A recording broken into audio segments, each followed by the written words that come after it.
So good morning, everybody. My name is Masanori Kobayashi, Program Director of the Sasakawa Peace Foundations. We are very pleased to have you all here this morning at side event entitled Developing Capacity and Mobilizing Financial Resources for Sustainable Blue Economies and Fishery Adaptation in Small Island Developing States. Here today, we have a very distinct honor and privilege to have outstanding speakers, and we really look forward to the candid discussions on these sustainable blue economies and the climate change adaptations. Just to set the context of today's discussions, we try to look at these ocean issues in integrated ways vis-a-vis climate change, marine biodiversity conservations, and food security and other socio-economic issues. One of the challenges, I'm sure that Pio will further elaborate later on, but this seawater warming is projected to be a kind of factor that would adversely affect the fisheries, including the Pacific regions. The impact projected by the FAO also vary from sub-region to the sub-regions. Micronesia is projected to lose its fish catch, while Polynesia and Melanesia seems to be having different patterns in the future fish catch. So we try to look at these issues from a holistic viewpoint of policies, institutions, finance, and social capacity. And we also try to link different stakeholders to address these climate change challenges and the promotion of sustainable blue economies. We also look at these issues from capacity development, financial mobilizations, and leadership development. We need people who can really design and manage the projects and activities that would help tackling climate change challenges and promoting sustainable blue economies. So I would like to invite first speakers, first group of speakers. May invite Minister Gustav Aitalo to be sit in front together with Dr. Philemon Manoni, the Pacific Ocean Commissioners. And we also like to invite Pino, the Deputy Director of the Pacific Forum Fishery Agency, to be seated in front. And I guess we are waiting for few more speakers, but yeah, I would also like to invite Jane Burian Murativi if she's around to be seated in front. So first, let me congratulate Minister Gustav Aitalo, Minister of State of the Republic of Palau, for the re-elections of the President Whip's administrations for the second time, and we really look forward to collaborating with the government of Palau in promoting sustainable blue economies. I was in Palau last September, and I saw increasing enthusiasms for the international partnership toward achieving sustainable blue economies and tackling climate challenges. May I invite Minister Aitalo to take a floor to give us your perspectives as to how we can really tackle effectively the climate and ocean challenges. Minister Aitalo, please.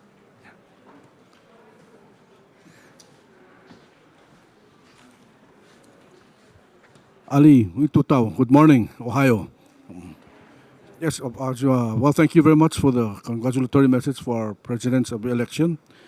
Yes, I think it's a timely time because the president and his national policy about how to deal with ocean situations.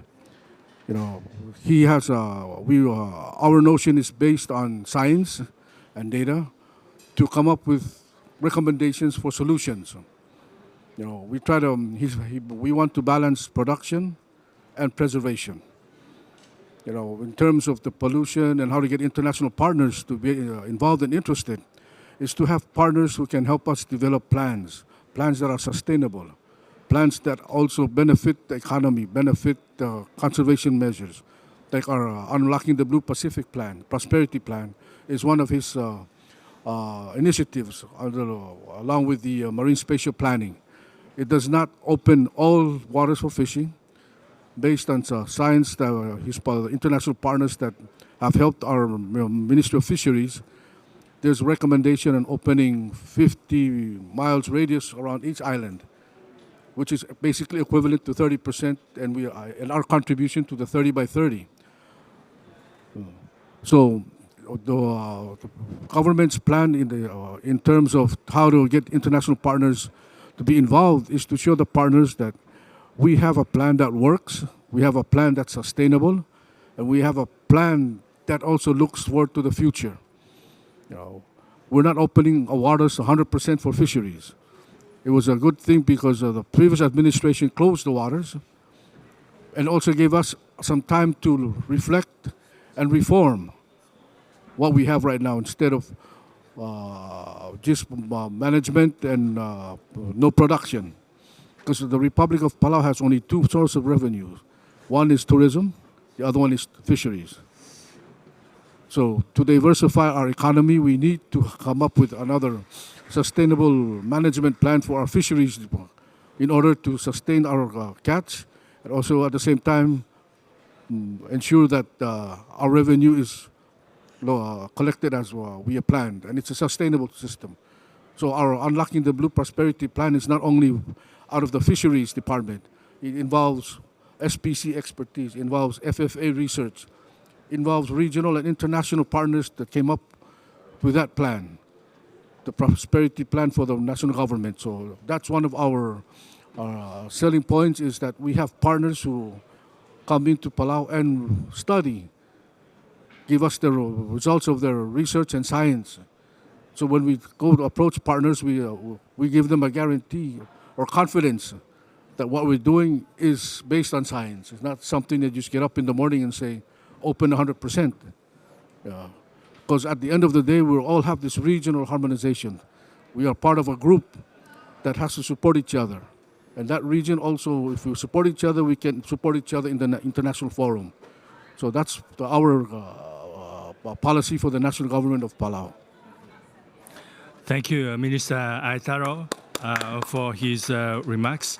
And we are very encouraged by your commitments to promote ocean conservation and the sustainable use of marine resources. I think the question is how we can really optimize the conservation and sustainable use. And indeed, we hope to also support Palau, collaborate with the government of Palau in finding optimal balance of conservation and sustainable use of marine resources.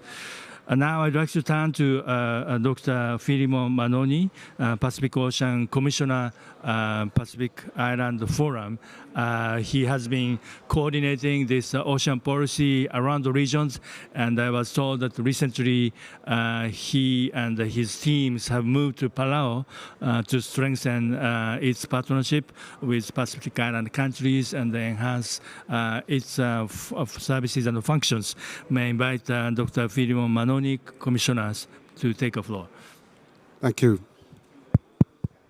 Can you hear me? All right. Thank you and good morning. Good to be here again to share and receive good knowledge and information from colleagues. And Minister, thank you for joining us today to do that. A key role of the Office of the Pacific Ocean Commissioner is to help support coordination in terms of policy, coherence, alignment, because we do a lot of things. And we go to the global stage and do a lot of good work to make sure that decisions that come down and potentially impact us, already having them enshrined priorities that we want for the Pacific. And then the work does not stop there. The work then is how do we then put this into play? how do we implement this effectively to ensure that what we went to the globe to negotiate and to argue for, in fact, we are living that. And this is very important because of the, in the context of this whole climate issue.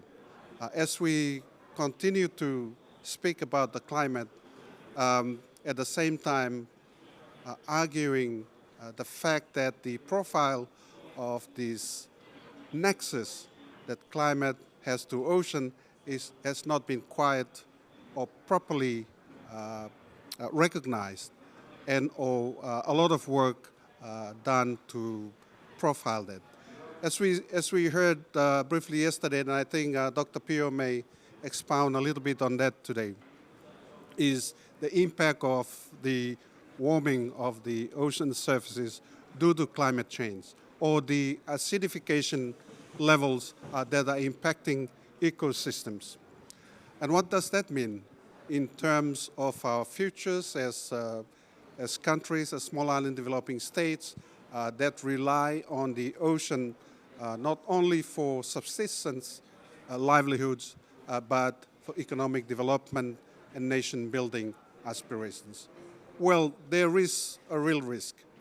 And from my perspective, the nexus between climate and the ocean does not stop with the question of biodiversity. I think it goes further than that. And if you know, the Pacific, in some governments, 70% of national budget is derived from resources from the ocean. Now, if the modeling proves correct that the tuna biomass will migrate because of the warming oceans in the Pacific, that would certainly spell a huge challenge to those of us that rely on the ocean for livelihood, for identity, for economic prosperity, and so forth. So the impacts of climate do not, or the nexus does not stop with our discussions around the health of the ocean is as important as Pio said the other day. We are all here talking about this is because of the people. And that is the focus of the, if you look at the 2050 strategy on everything connected to people centered in all sectors. So if we do not, we have the opportunity, if we do not ensure that ocean gets onto the agenda, then we would have lost the opportunity, because the economic loss that would transpire from the potential loss of tuna resources or migration of species in the context of loss and damage facility. Or what does that mean? Is it being set up to fail us? Or are we going to be challenged? Is there going to be some challenges to the potential to raise this economic loss as a loss that could look at under the loss and damage facility? So these are very, very challenging questions for us. And we should see this as the discussions around the nexus, the connection of the impacts of climate change to the lives, the economies, and the well-being of people. Also, there are some legal possible issues. As you know, leaders in 2021 endorsed a declaration that called for maritime zones to remain intact, notwithstanding sea level rise induced by climate change impacts. So this declaration is an assertion by leaders of their belief and of the certainty that no matter how much sea level rises as a result of climate change-induced impacts, that this would in no way derogate upon rights, jurisdictions, and privileges accorded to them as coastal states under the Convention of the Law of the Sea. And this argument, as you see, is now taking traction at the UN level, and again, which is being led by the Pacific. So for the past several years, understanding the depth of the challenge and where we are in terms of this whole global discourse on climate change, we have not been sitting idle. In fact, countries have been undertaking marine protected areas, Palau's marine sanctuary, newest now concept, and the Cook Islands, Marai Moana. These are all effort by the Pacific Island countries, by the region, as their contributions to saving the planet, saving biodiversity, and so forth.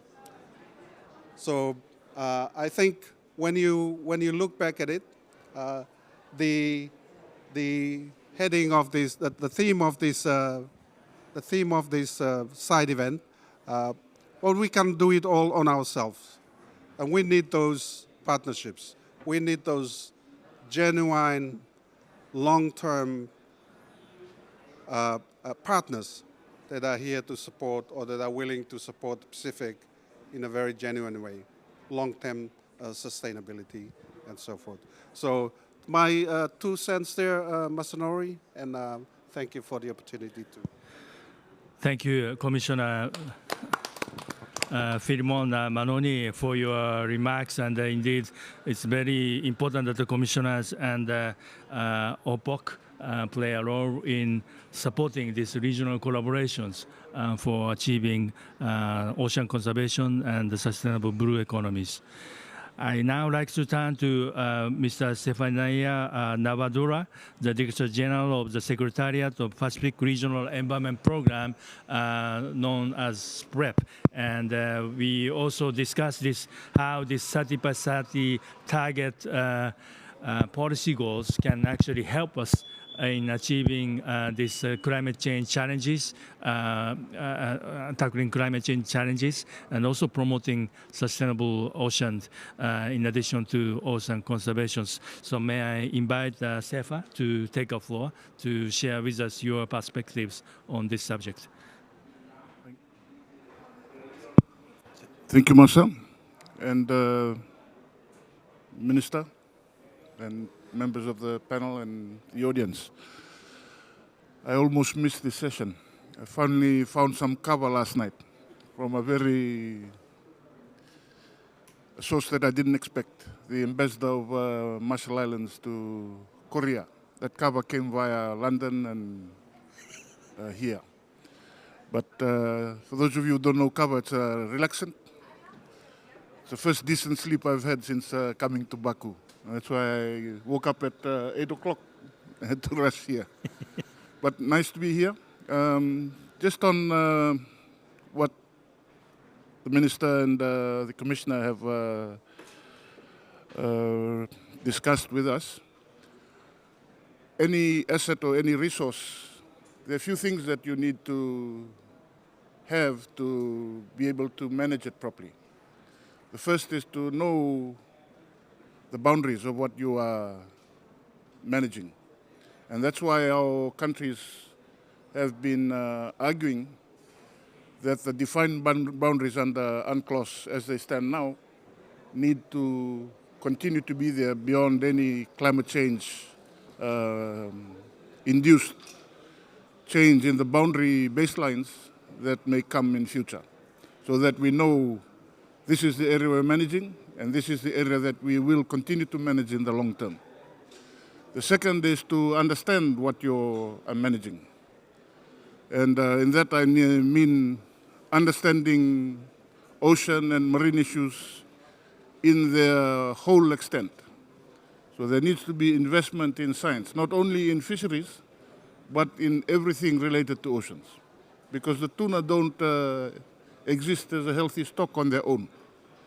They need to be fed. They need to have good waters to be in. They need to have clean waters. So all this investment in ocean science needs to happen, especially when countries are being called to look at what could be conflicting uses of the oceans. The issue of deep sea minerals or deep sea mining, as opposed to fisheries, as opposed to tourism.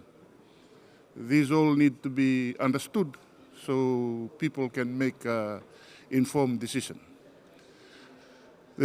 My organization comes to this space through the lens of conservation and sustainable development. So for any development to happen, it needs to go through some sort of environmental impact assessment that includes socio-economic aspects. Conservation in the Pacific cannot be done apart from livelihoods and impacts on the people, because one, ownership and user rights are with traditional customary owners, 95% of land and almost all coastal have some sort of traditional user or owner rights, which is quite different from most other places in the world. So this is why they have to be done together.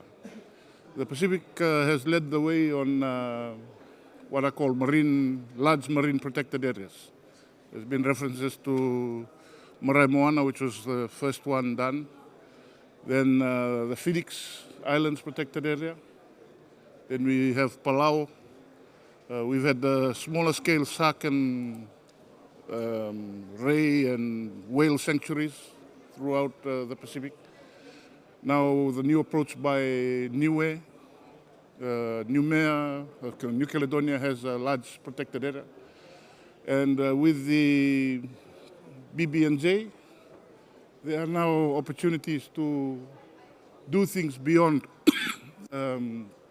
areas of national jurisdiction. If you look at international law, there are only two instruments that allow states to work outside international jurisdiction. One is the Intervention Convention of IMO, and then the other one is BB&J. So the opportunities in the Pacific are tremendous because there are deep sea pockets where some of the tuna that we are managing well now might be shifting. And also beyond that, if we look at it as an emergency measure, as something that is a contingency based on impacts that have come, so that we can benefit fully from the good management that we are doing. I know Pio will talk a bit more about those aspects of the issue, but it's important to consider all these new options that we have. And that's the hope with the Office of the Oceans Commissioner now leading on that we can take a more holistic look and approach to how we do this. The other important development from Montreal at the CBD COP last year was the agreement through the Global Biodiversity Framework that we consider traditional management of conservation areas as a legitimate approach. Because this opens things up for us, especially in coastal fisheries, for things like locally managed marine areas, communities to manage things themselves, and the empowerment of communities to actually do the management. 30 by 30, again, these targets are there. Some countries have met and exceeded in the Pacific. Some will be helped by if we consider these BB&J potential that we have. And if we look at protected areas more as marine management areas rather than just straight out conservation areas like is classically looked upon in the Western or European framework. Finally,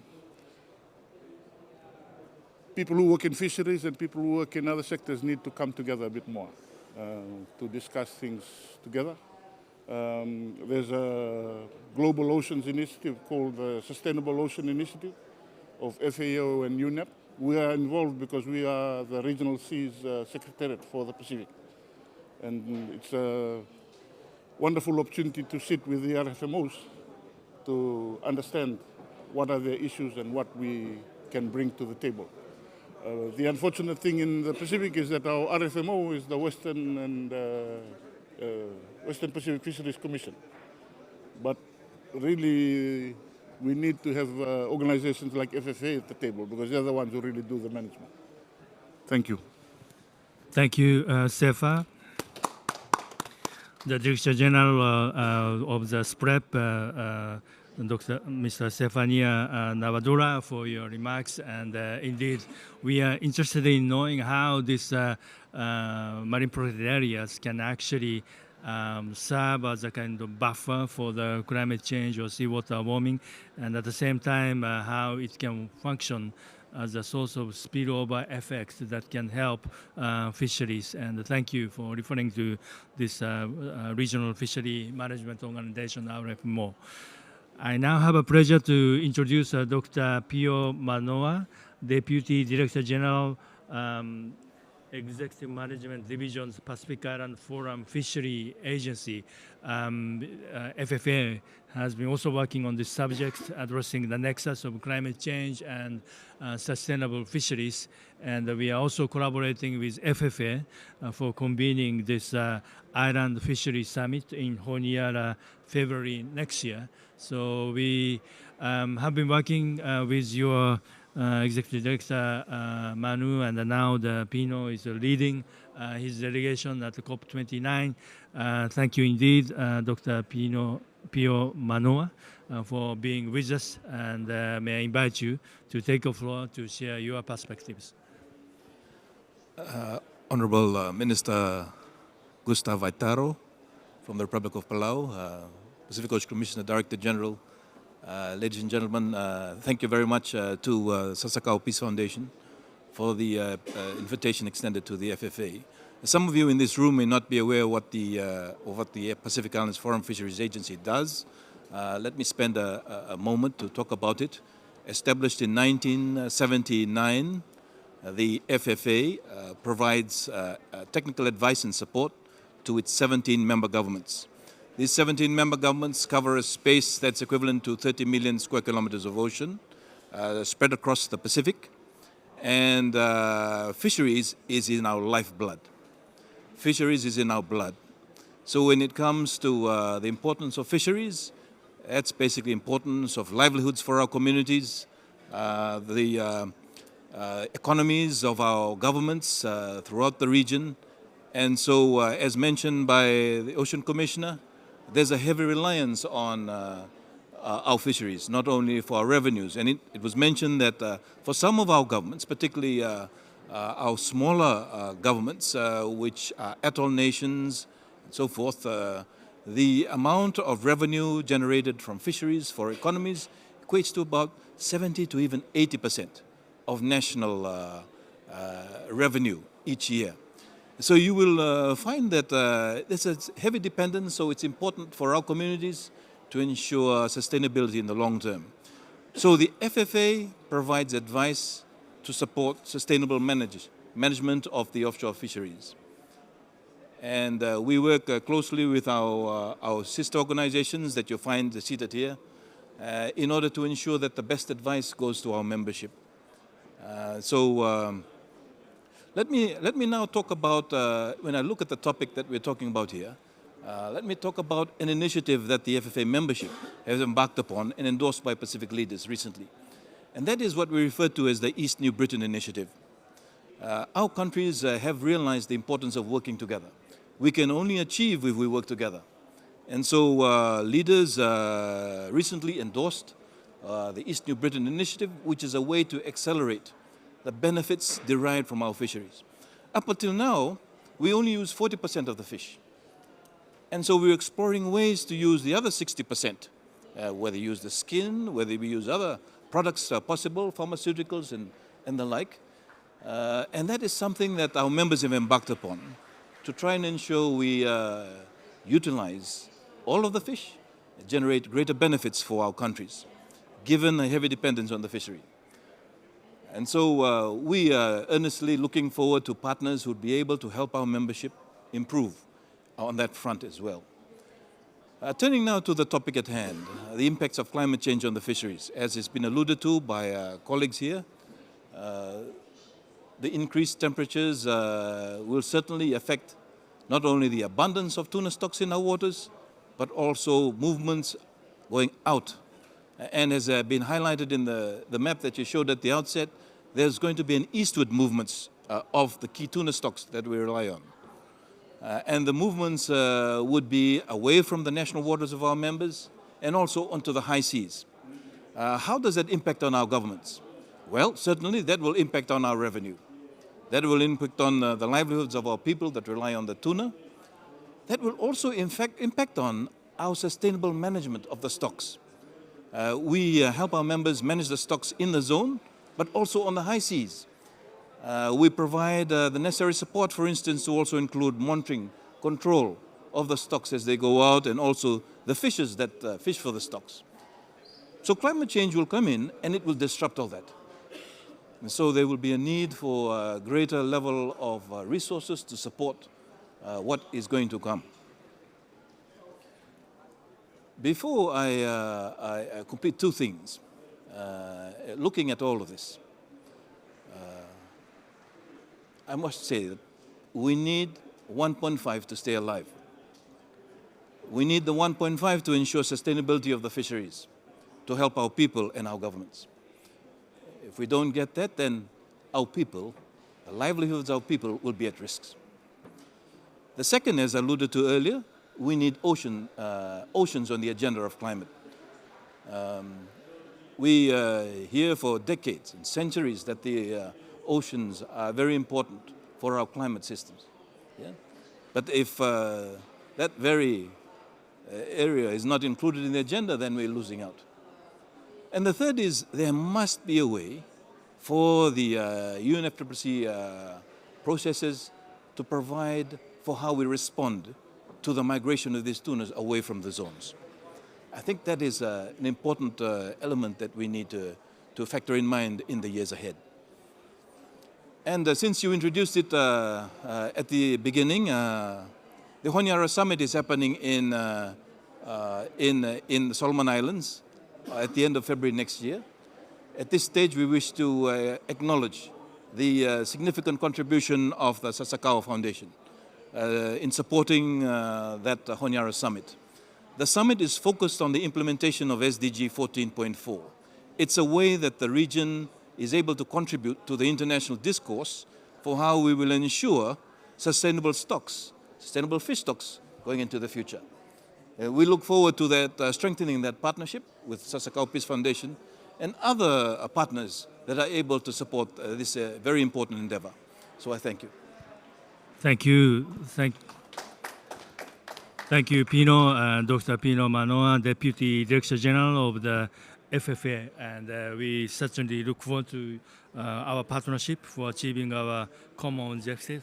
Thank you for underlining the importance of staying 1.5 and also including ocean as an important agenda of this climate change talks, and then how we really cope with these impacts of pelagic fish stock migratory patterns. How can we deal with it in the changes of such migratory patterns of the pelagic fish?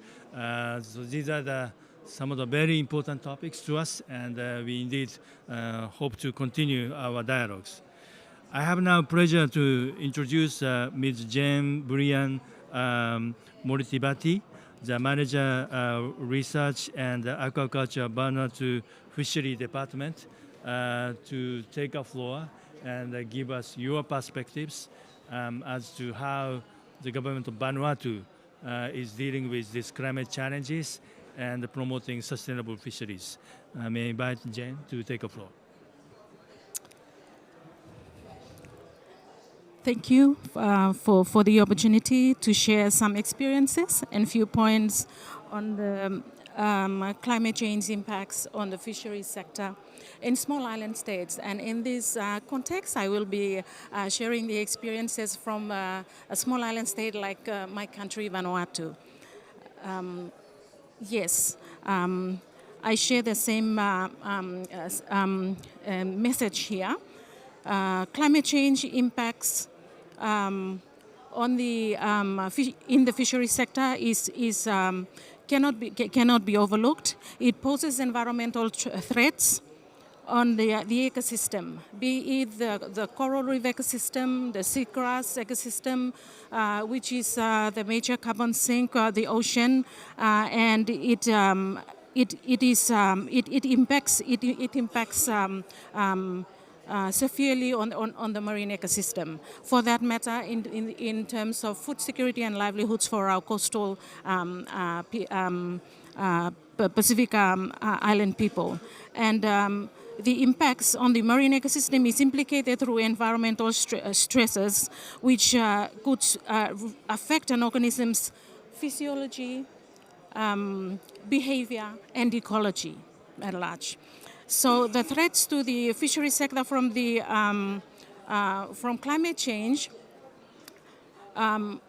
would basically be centered around temperature anomalies, because when the temperature fluctuates, it results in cascading effects. It could, for example, increase the surface temperature. There is deoxygenation of the marine waters. There is change in the migratory patterns of pelagic fish, such as the tuna stocks. There is change in the habitats of coral reef fish, and there is also the frequent occurrences of natural disasters such as rainstorms, cyclones, which we have very frequently over the last couple of years been experiencing. Vanuatu in particular, in the past year, had twin cyclones, Category 5 twin cyclones, and then followed by another Category 5 cyclone soon after. So we've had all these that's causing severe impact on our food security. On our food security. So having said this, it is important to acknowledge the fact that to also mention that the impact on the small scale fishermen is very prominent, because they will they lose the number of, because of this, they will lose the number of days they spend at sea, which will in turn affect the income they will generate from the fishing trips they make out at sea. In Vanuatu, we issue licenses for the fishermen, and we have very recently launched this licensing system to what we call the vessel day scheme. So it is measured in the number of days that the fishermen spend at sea, which means that if they spend less time at sea, they will not be generating the revenue that they will expect to earn to support their livelihoods, their families. So the threats to the fishery sector from climate change is very significant. There are ways that we have employed to tackle these adverse impacts, and most of them are focused around the nature-based solutions. One of the main approaches here is the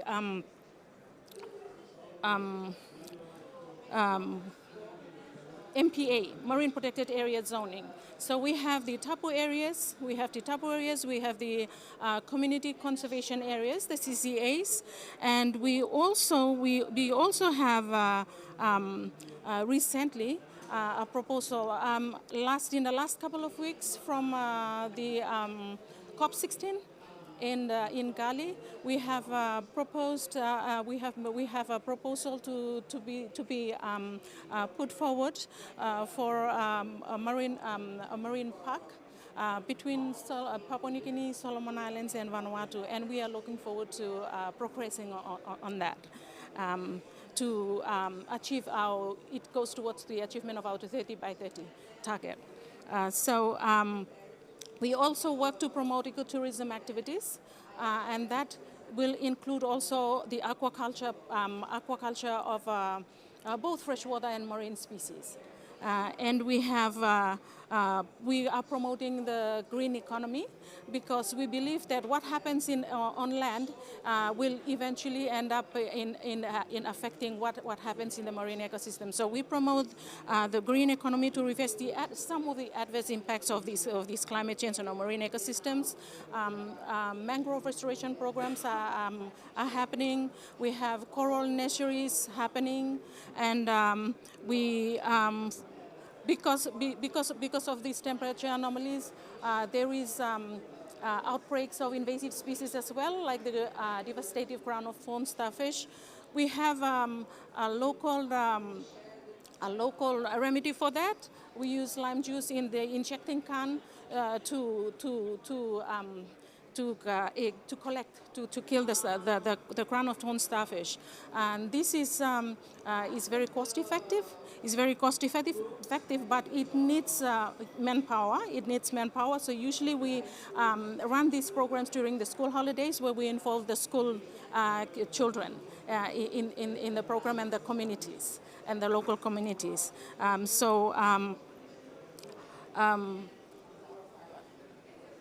It is very important. It is very important that we use a lot of these nature-based activities to counteract the impacts of climate change on our marine ecosystems, in particular the coastal. For invertebrates, 2 of our designated fisheries that are very significant and vital for food security and livelihoods are the coconut crab and the sea cucumber. We have so far, to date, we have just one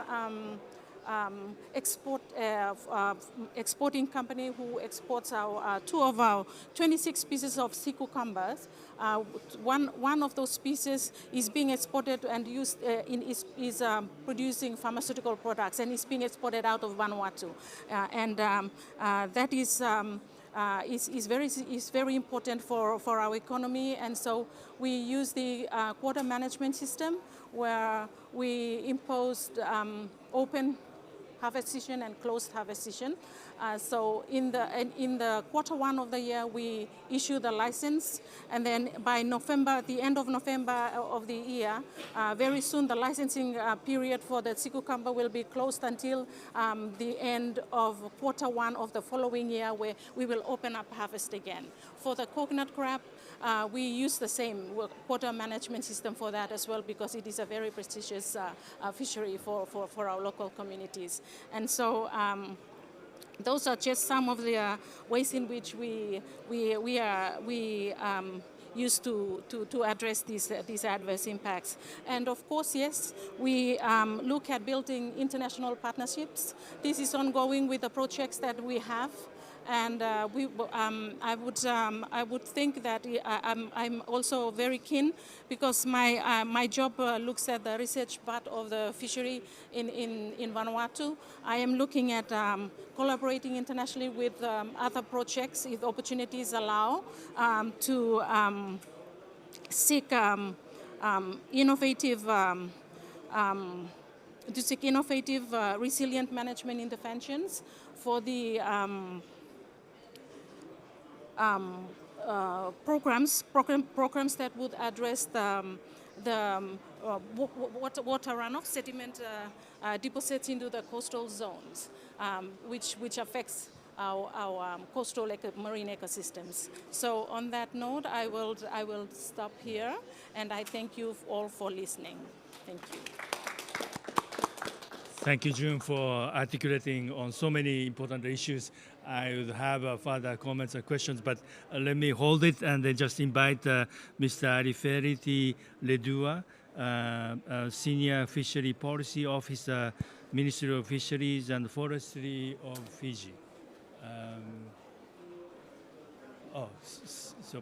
So please take a floor. And yeah, unfortunately, the Deputy Prime Minister Biman Prasad was unable to join us. But can you briefly introduce yourself and yeah, give us your thoughts?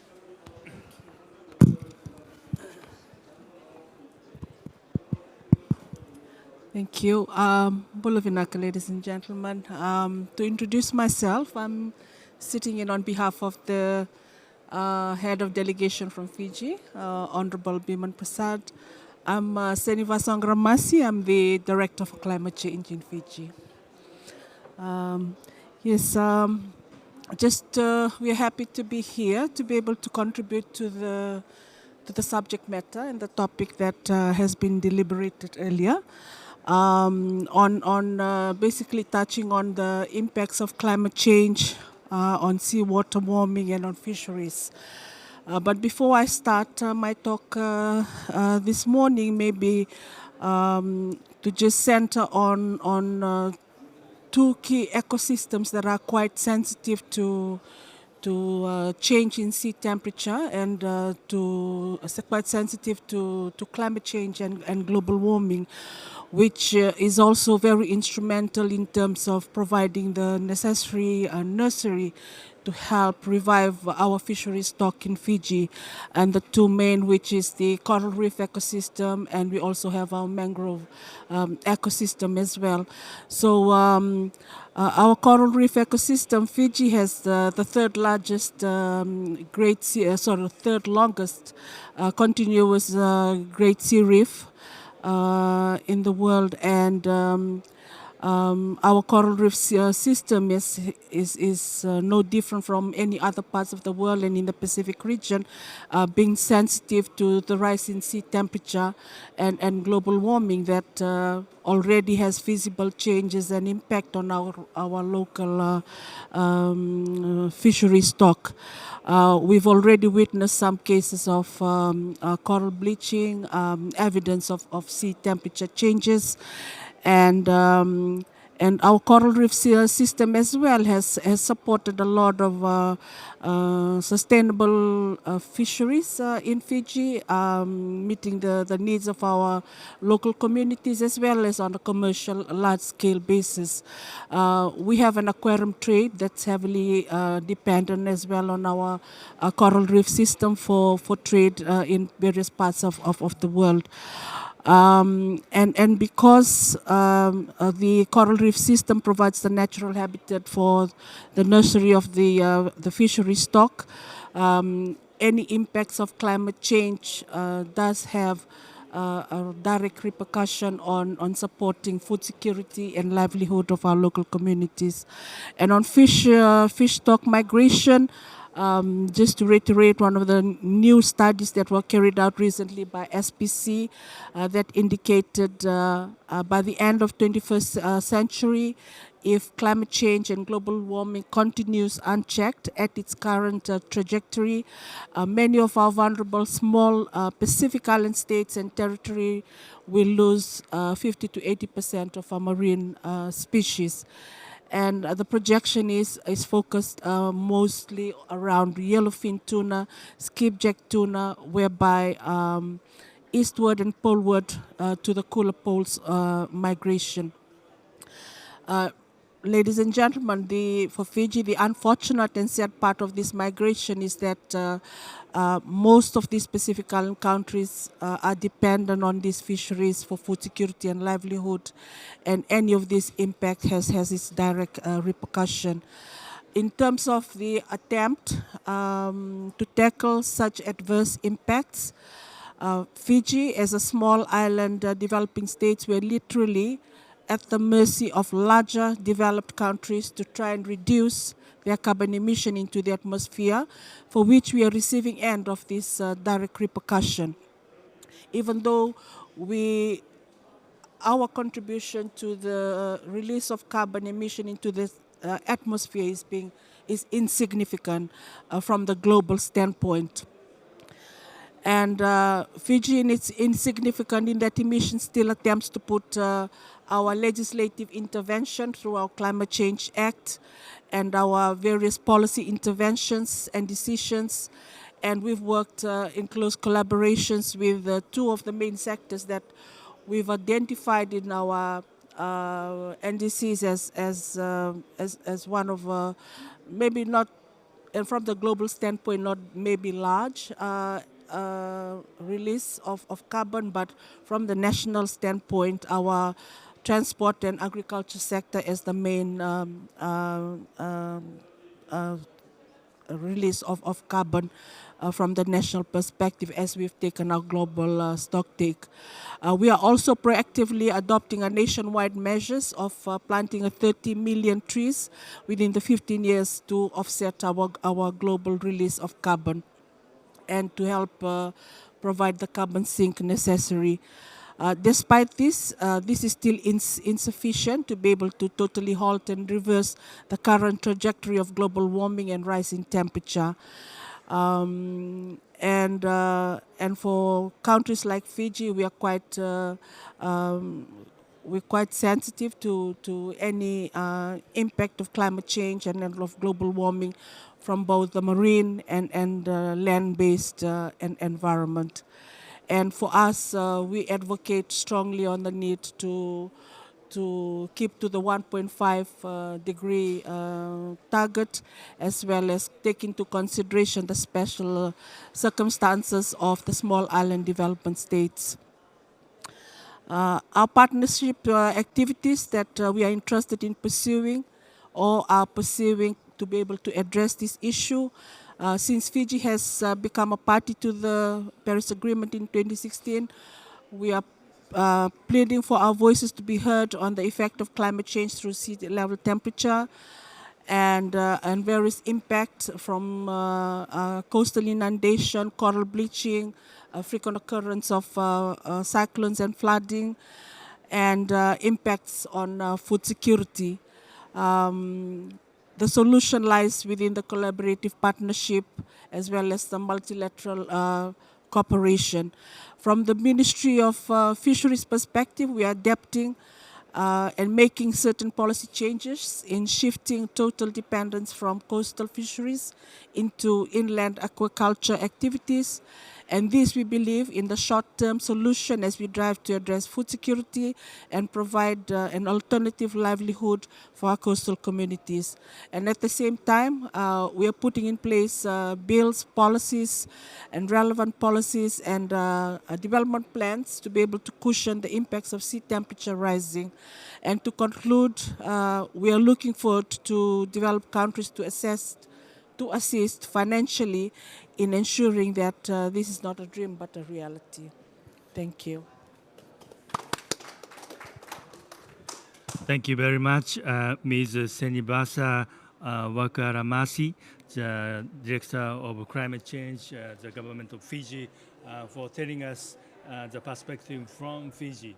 I wish we could have a little more discussions in this room, but there will be another session with the Pacific Island leaders from 10:30, and probably I would ask Minister Aitaro and also Ocean Commissioner Filimoni just to reflect what you have so far and what will be the perspectives. And I may say that the impact of climate change is a bit difficult to measure for the Pacific Island countries, but one example is that like a coral jellyfish lake, when jellyfish disappears, coral states lost a revenue of $50 per head entry revenue, and they used to have 700 visitors in jellyfish lake, and if we multiply 7 days, 12 months, it can be over a couple $1 million. So that kind of revenue loss, if we can quantify, we would know the magnitude of this climate change impact. So may I invite Minister Aitaro and also Commissioner Manoni to reflect for us to conclude our session. So Minister Aitaro, please.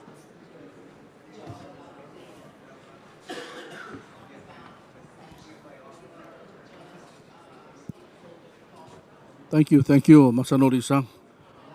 Just to thank the speakers who have done a wonderful job in trying to describe the challenges that we face in the Pacific Island countries.